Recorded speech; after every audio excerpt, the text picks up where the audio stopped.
What's up, siklista? Another bike check tayo ngayon ng kapwa SF siklista natin na si Bong Aliak.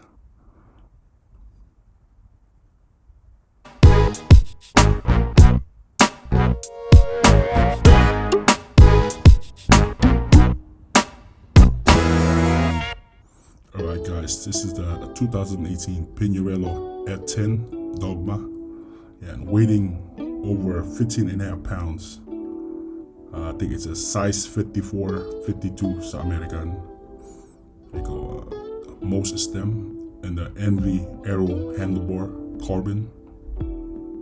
Ang group set nito is the older version of the Di2 na Ultegra.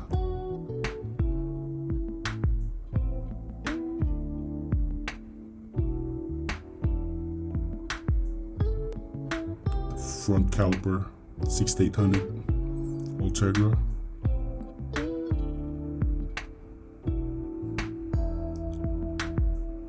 And the wheel set, yeah, there we go. The wheel set is the lightweight tubular.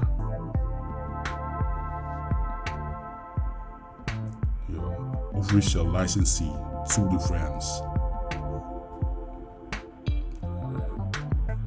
Here goes the front derailleur.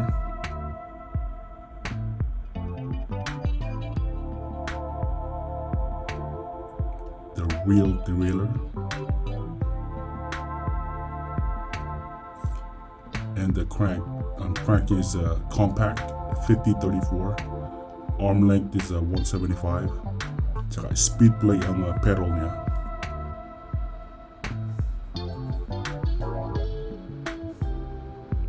We go on the back. Ang cassette niya is Dura Ace 1130. Madumi-dumi ngayon kasi katatapos niya lang mag-ride. Pinull out ko lang para i-bike check.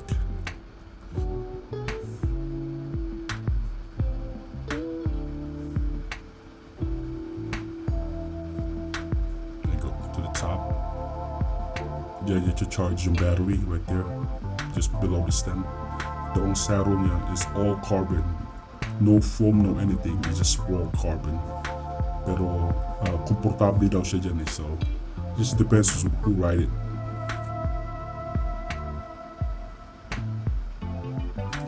The UCI sticker right there.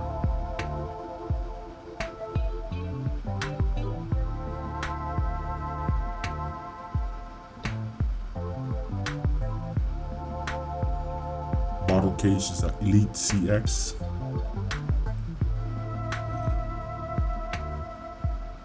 Ang ganda nitong bottle case na to kasi you just clipped in, yan parang integrated, you just click it in. It goes the Toraika 1100 1K carbon. Yan, it goes the sticker, made in Italy. Pag wala yan, Pinarello na. Yes, ito ang pang-event na bike niya. Pag ito ang gamit niya, pag nag-group ride kami, lahat nagkakamot na ng ulo dahil iniiwan niya na lahat. Kahit mapapa-sprint man o sa akyatan, lahat iniiwan niya. So he just loved this bike. Alright, next, Trek Madonna, next bike check natin.